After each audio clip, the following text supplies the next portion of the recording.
Hai Sob, hari ini kita kedatangan tamu spesial, seorang pegiat akustik ruang yang sudah berpengalaman dalam menangani banyak proyek akustik untuk auditorium dan ruang akustik. Kita akan membahas apa itu akustik ruang, mengapa akustik ruang itu perlu diperhitungkan, ada matematikanya, dan dirancang dalam proses pembangunannya. Kita akan menyambut Pak Handi dari ESA, Ya, selamat Sinergi pagi. Selaras Indonesia. Pagi Lang ya. Ya, Ah, selamat ya. pagi Pak Handi. Oke. Apa kabar Pak? Baik. Makasih. Saya agak terlambat hari ini. Nggak masalah Pak. Oke. Sebelumnya Ya. boleh diceritain Pak sedikit tentang apa itu akustik ruang, terus pengalamannya Pak Handi nih yang paling penting nih dalam udah berapa lama nih Pak dalam Oke. membangun akustik ruang? Saya dari PT ESA Sinergi Selaras Indonesia. Kita sudah lebih dari 25 tahun 25 tahun. mengerjakan sebenarnya bukan akustik aja ya. Ya. Tapi juga meliputi audio, multimedia, lighting, kemudian AC juga begitu. Jadi akustik hanya part daripada pekerjaan kita gitu. Nah, jadi akustik itu apa ya? Mungkin sampai sekarang juga masih cukup abstrak buat orang awam begitu.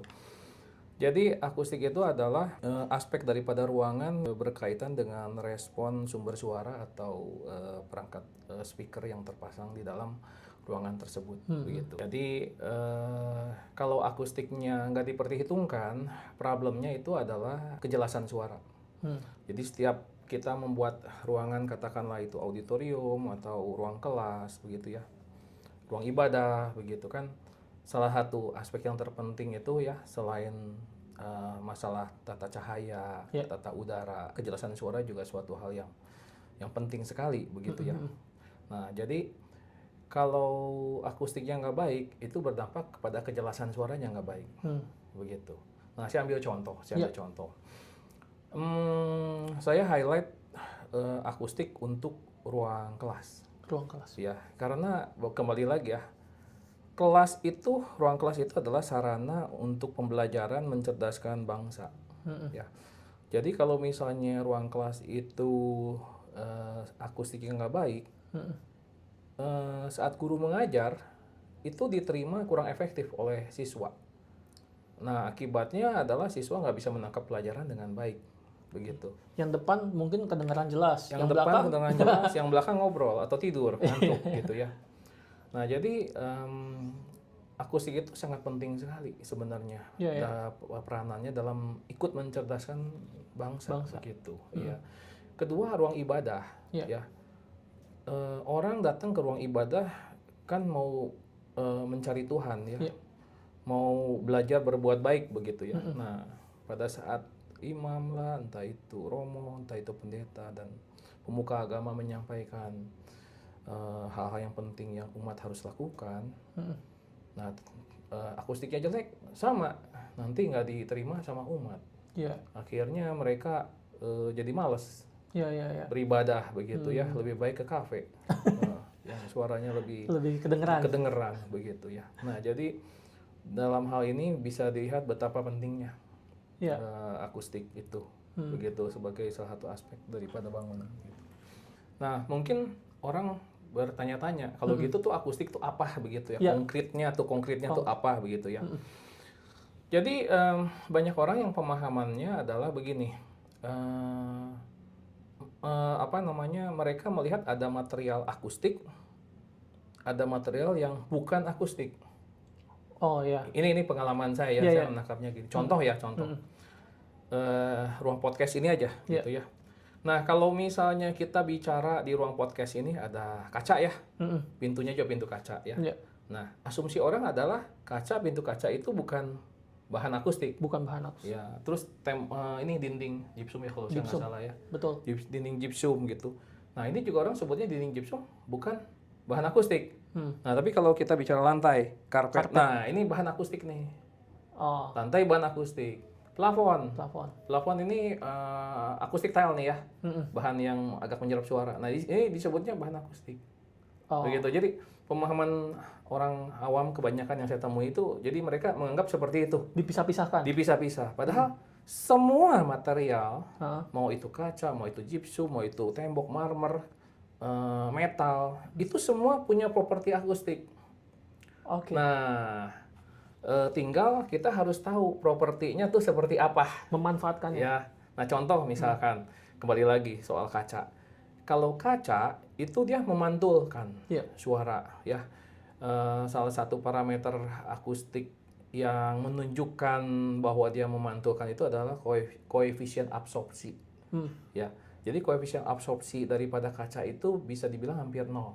Artinya dia hampir 100% memantulkan. Gypsum sebenarnya nggak hampir 100% sih, mungkin gypsum sekitar 85% dia memantulkan, 15% dia menyerap begitu. Nah, kalau karpet itu besar.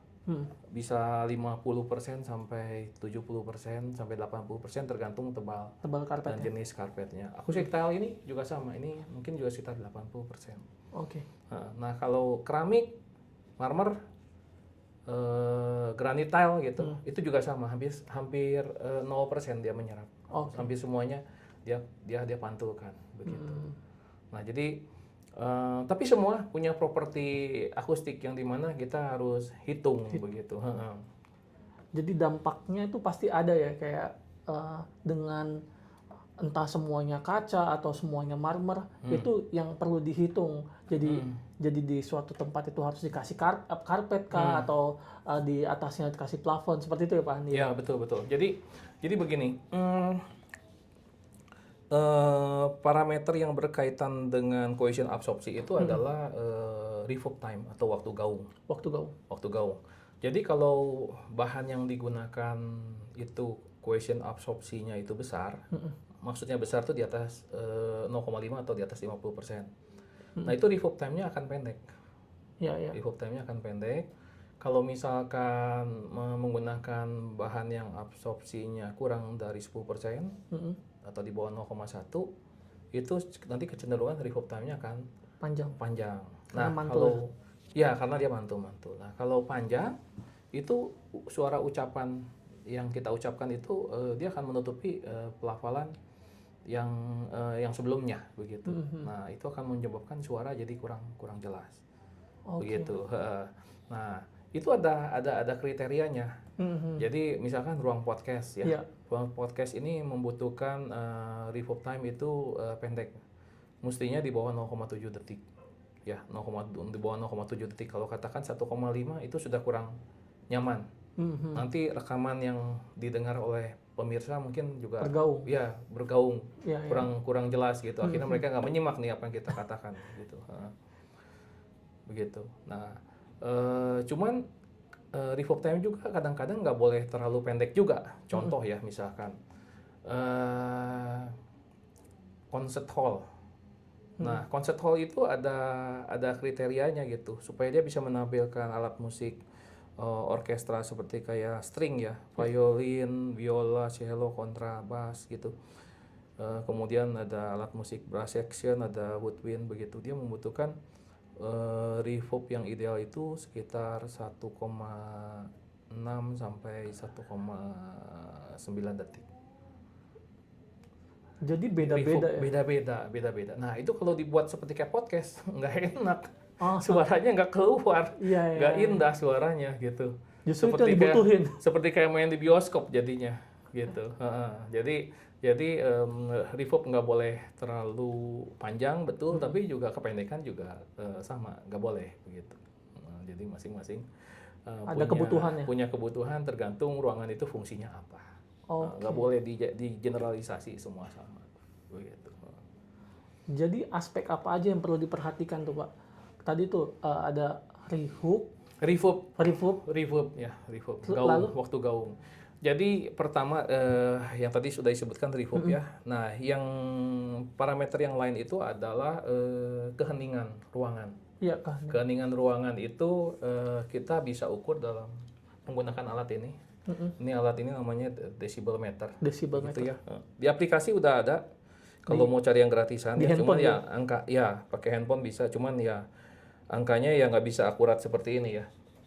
Nah, jadi kalau misalkan kita ambil contoh ya, kita mau mengukur tingkat keheningan ruang podcast ini Ya. ya. Nah, kalau ruang podcast ini standarnya 42 dBA. Ya.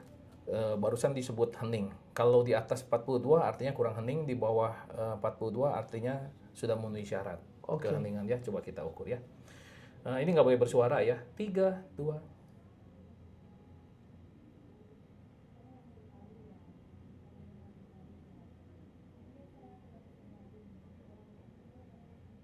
Nah, ini pas nih Pak.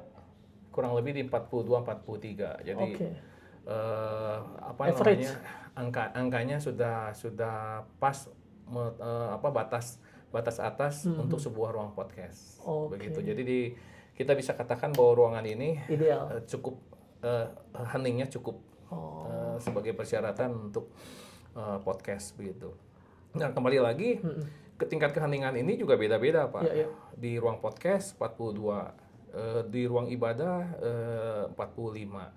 Kalau di apartemen katakanlah di perkotaan begitu ya, mungkin sekitar 45 begitu. Tapi kalau apartemen yang di istilahnya yang lebih terpencil begitu, itu persyaratannya itu akan dimintanya lebih rendah, mungkin jadi sekitar 42 atau 40 gitu. Jadi semakin rendah semakin hening.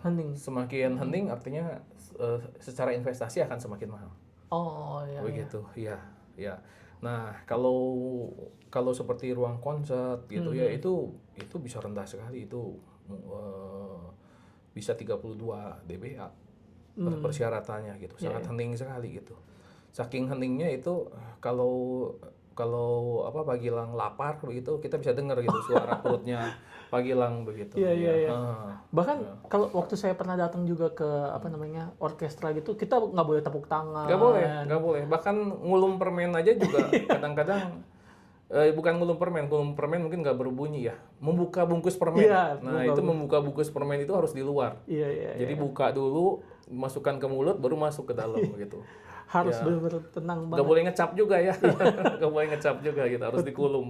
Betul. Gitu. Selanjutnya setelah revolve time, terus waktu hening. Keheningan. Nah, ini yang ketiga yang terpenting, kejelasan suara. Kejelasan suara. Jadi kejelasan suara itu bukan sesuatu yang abstrak seperti kayak makanan gitu ya. Kalau misalnya, ini Pak Gilang suka makan apa nih?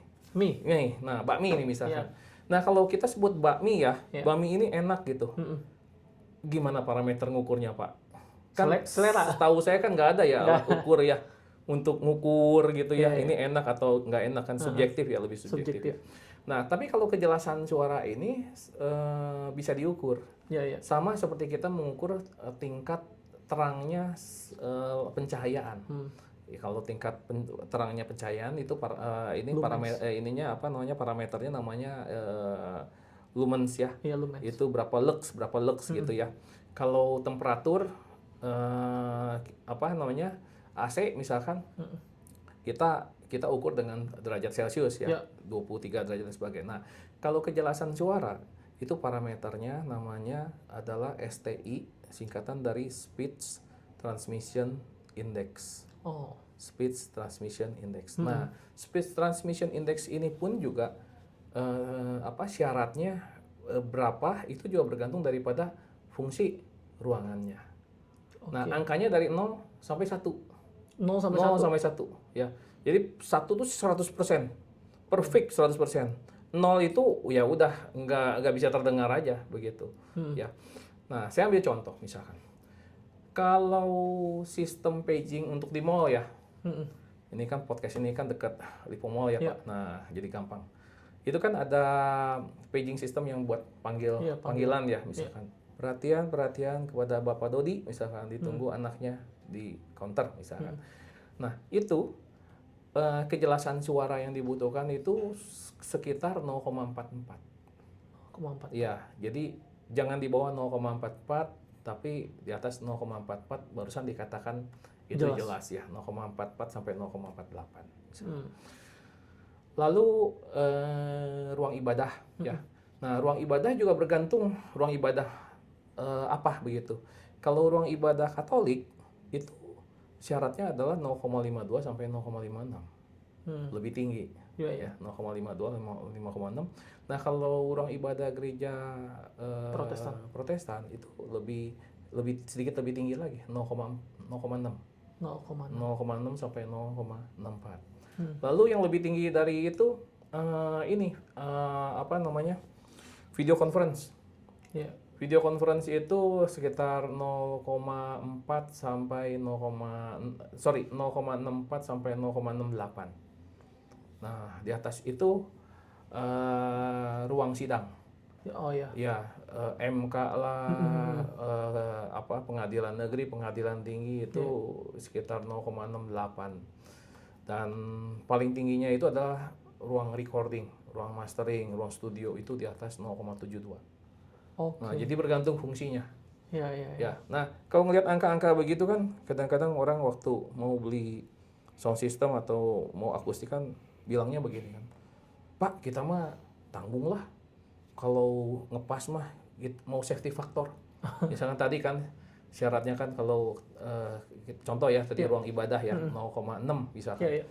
Wah, kalau 0,6 kita pas-pasan nanti berapa tahun kemudian lagi nanti jadi turun gitu. Jadi kita mau 0,7 lah, 0,7 gitu ya. Standarnya kan 0,6. Dia minta 0,7. Nah, itu angkanya hanya beda 0,1 ya, 0,6, 0,7 ya. Tapi kalau budget Pak bisa 4 kali lipat, 5 kali lipat gara-gara hanya gara-gara menaikkan 0,1 aja gitu. Gitu. Jadi spektakuler itu. Elastis sekali itu. Baik untuk akustiknya, baik untuk sound systemnya. Jadi ya selama ini sih kalau menurut saya kita follow aja lah. Itu pun standar yang digunakan pun itu masih standar internasional ya. STI itu. SNI belum bikin tuh standarnya untuk Indonesia. Mereka masih banyakkan main pukul rata gitu. Nah, ini kalau main pukul rata memberatkan, Pak. Memberatkan. Ya karena itu kan biaya tadi. Biaya pastinya. Gitu. Jadi 3 parameter tadi, Pak. Waktu dengung harus pas, keheningannya harus hening, lalu ketiga kejelasan suaranya harus memadai. Jadi 3 itu yang harus diperhitungkan dalam membuat sebuah ruang akustik. Sebuah ruang yang akustiknya baik. Nah, kalau tiga yang tadi disebutkan itu tercapai, pasti jelas. Oke. Lalu dalam membuat sebuah ruang itu kan ada peranan dari arsitek, konsultan, interior, terus habis itu ME. Itu gimana caranya Pak Handi ini berkolaborasi nih sama beberapa orang ini? Nah, jadi gini Pak, baik itu arsitektur, interior, ME, ya, itu kadangkala kepentingan desainnya mereka ini bisa bersinggungan atau kadang-kadang malah bertabrakan dengan persyaratan akustik. Ya, saya ambil contoh. Struktur misalkan, ya, struktur. Nah, misalkan ada sekolah mau bikin auditorium dan kebetulan lokasi auditoriumnya itu nggak jauh dari perlintasan kereta api, begitu ya. Nah, waktu konsultan struktur itu merancang, kalau dia nggak memikirkan atau belum tahu tentang kebutuhan akustik, dia akan merancang konstruksi atapnya itu adalah standar bangunan komersial. Yang dimana beban atapnya tuh dia hitung tuh hanya 30 kilo per meter square. Beban yang bisa ditampung sama si atap itu. Nah, tapi karena posisi si auditorium itu dekat perlintasan kereta api, atap itu harus di soundproof. Yang dimana kalau di soundproof itu bisa 80 kilo per meter square. Wow. Nah, dengan 30 kilo per meter square, akibatnya apa? Nggak bisa di-treatment. Nggak bisa di-treatment. Semua kalau di-treatment, seperti tadi Pak Gilang bilang, betul. Roboh, Pak. Roboh, nggak bisa di-treatment. Nah, akhirnya sepanjang auditorium itu dikerjakan, ya anak-anak harus, ngedengerin itu suara tang-teng-tong ini nih, pintu kereta api ditutup dan dibuka, begitu. Itu baru dari struktur. Dari AC. AC juga sama. Konsultan AC selalu mendesain AC yang efisien. Bagaimana cara mereka mendesain AC yang efisien? Itu mesin AC-nya itu, mesin indoornya AC itu mereka taruh di dalam ruangan. Iya, iya. Taruh di dalam ruangan. Kenapa di dalam ruangan? Supaya jarak dari mesin AC ke apa namanya, Blowernya. ke bukan blower, apa, grill supply iya. itu nggak terlalu Nggak jauh. panjang, nggak terlalu panjang karena biaya ducting itu mahal. Ya. Kemudian juga mereka akan buat ductingnya itu ukurannya tuh jangan besar-besar, begitu. Karena ya ducting makin besar makin costly, Pak. Gitu. Tapi apa ya akibatnya? Ya Suara noise. AC. Iya, suara AC-nya noise. Jadi yang tadi kita ukur tadi nggak bisa tercapai itu 42 tuh. Mungkin bisa 56, 60. Akibatnya AC-nya murah tapi harus treatment akustik gitu. Bisa jadi lebih mahal gitu. Harus dibongkar lagi. Harus dibongkar lagi atau harus didesain ulang. Nah, itu contoh-contohnya yang sering kita jumpai lah. Nah, kalau dari interior ya. Interior itu terutama kalau yang gaya minimalis. Itu mereka senangnya adalah yang bidang yang flat-flat. Paralel flat gitu. Nah, bidang paralel flat udah gitu yang gampang dibersihkan kan. Kalau gampang dibersihkan kan rata-rata keras, Pak. Kalau bukan granit, tembok begitu ya. Atau plafon gypsum gitu, bahan-bahan keras-keras semua. Nah, bahan-bahan keras itu ya itu. Tadi kan kita udah cerita kan, mantul dan menyebabkan reverb jadi panjang. Belum lagi selain reverb panjang dia menimbulkan gema atau namanya flutter, gema berulang. Oh iya. Begitu. Nah, jadi pada saat mendesain itu memang masing-masing harus rembukan. Harus kumpul. Rembukan membicarakan goalnya masing-masing gitu dan bisa memahami kebutuhan dari baik dari akustik, dari interior, dari arsitektur dan semua. Jadi kita harus memberikan ruangan untuk melakukan kompromi supaya semua aspek itu bisa tercapai. Mungkin bukan yang teroptimalnya begitu, tapi paling nggak ada rapot merah, Pak.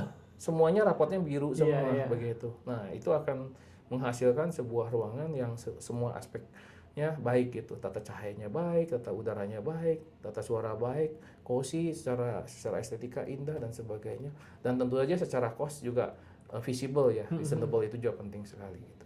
Tadi kan di pertanyaan sebelumnya kita dijelasin gimana kalau misalnya ada suara pantulan yang berlebih. Nah, pertanyaannya adalah gimana cara praktis mengatasi pantulan berlebih yang tadi tuh? Oke, jadi gini Pak.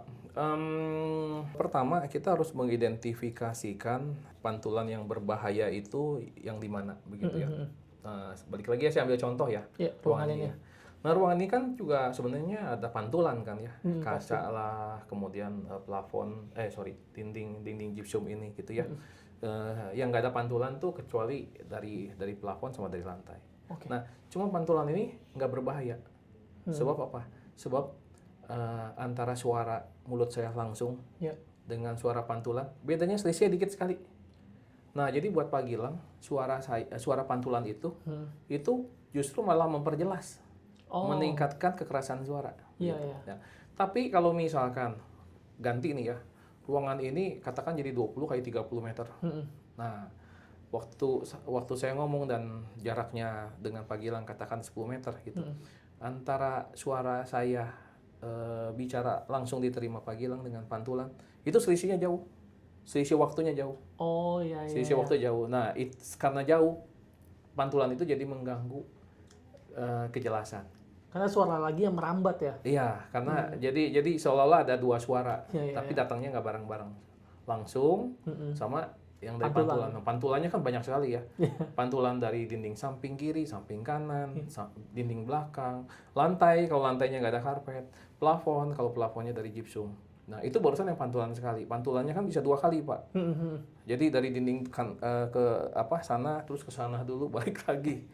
Nah, jadi banyak sekali. Nah, jadi kita mengidentifikasi dulu dinding pantulan yang berbahaya atau merusak kejelasan suara yang mana. Nah, itu yang kita treatment. Nah, kita treatment juga bisa macam-macam, Pak. Apakah kita serap atau bisa juga kita diffuse, jadi pantulannya kita sebarkan. Nah, kalau serap kita pakai bahan yang menyerap suara ya. Contohnya paling gampang mah karpet, busa begitu.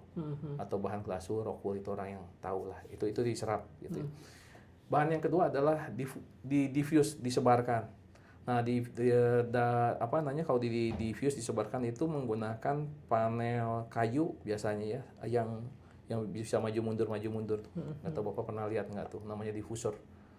Jadi bilah panel yang kotak begitu, tapi ada yang lebih keluar, ada yang masuk begitu, nggak rata begitu. Nah itu dia menyebarkan suara. Jadi mantul tapi pantulannya disebarkan gitu.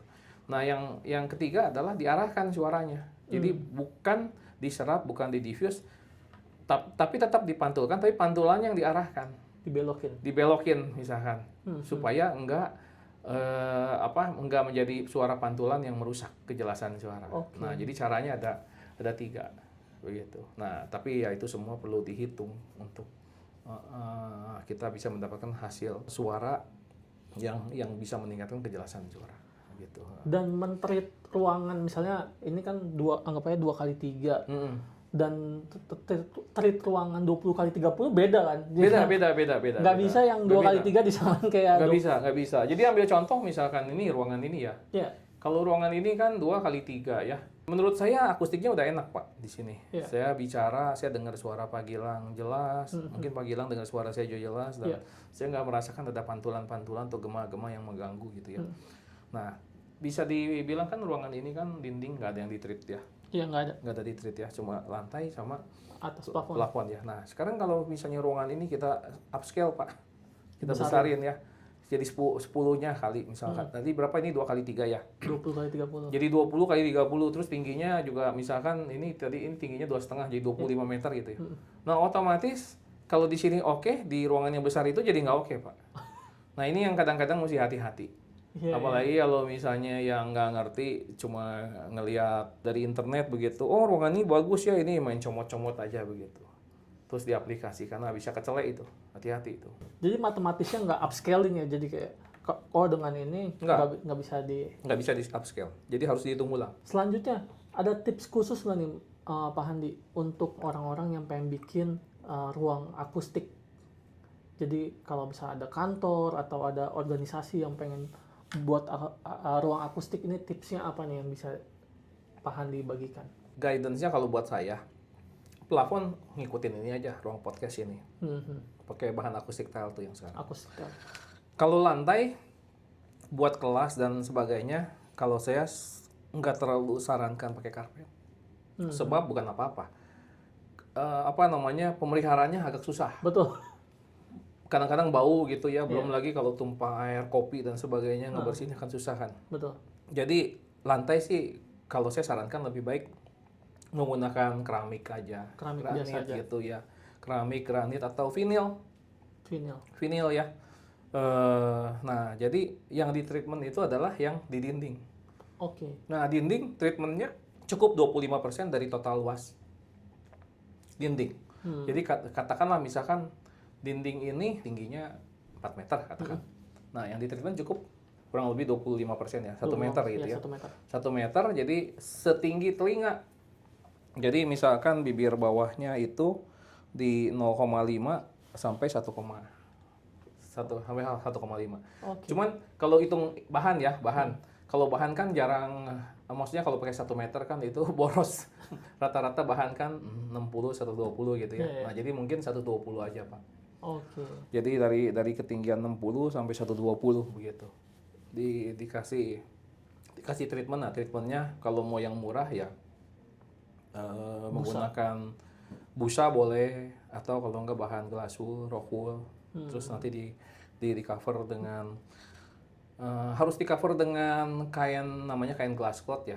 Kain glass cloth itu tuh untuk menutupi serat-serat rock wool atau glass wool supaya enggak terhisap. Karena bahan itu berbahaya buat pernapasan. Lalu barusan kain finishing. Begitu. Ya itu yang paling simpelnya lah. Nah, kalau enggak masalah dengan estetika, bisa juga pakai busa, Pak. Busa yang seperti kayak duren tuh. Segitiga tuh, warna hitam tuh. Nah, itu juga bisa. Bisa dipakai tuh. Jadi ketinggian tadi sebutkan 60 sampai 120 itu. 120 gitu ya. Luar biasa banget ya obrolan hari ini dan masukan dari Pak Handi. Saya tertarik sekali dengan yang tadi, bahwa pendidikan itu penting Sehingga suara akustiknya harus jelas. Kejelasan suara harus baik, betul. Supaya pada saat kita menyampaikan sesuatu dengan anak murid itu tersampaikan dengan baik. Tersampaikan dengan baik, betul. Dan ini kan kalau mereka bisa mendengar dengan jelas, semangat belajar juga beda. Betul. Pak Gilang, iya kan? Iya betul. Ya, kalau nggak jelas kan, anak yang tadinya pengen belajar jadi malas. Jadi tertinggal. Jadi ngantuk mereka main-main ngobrol dan sebagainya gitu. Betul, betul. Terima kasih banyak Pak Handi sudah sama-sama mengunjungi Lindi. Baik, sama-sama. Semoga kita bisa ketemu di waktu-waktu yang lain. Ya. Terima kasih juga yang sudah menonton Meet the Expert. Sampai jumpa di episode selanjutnya. Sampai jumpa. Makasih. Yuk.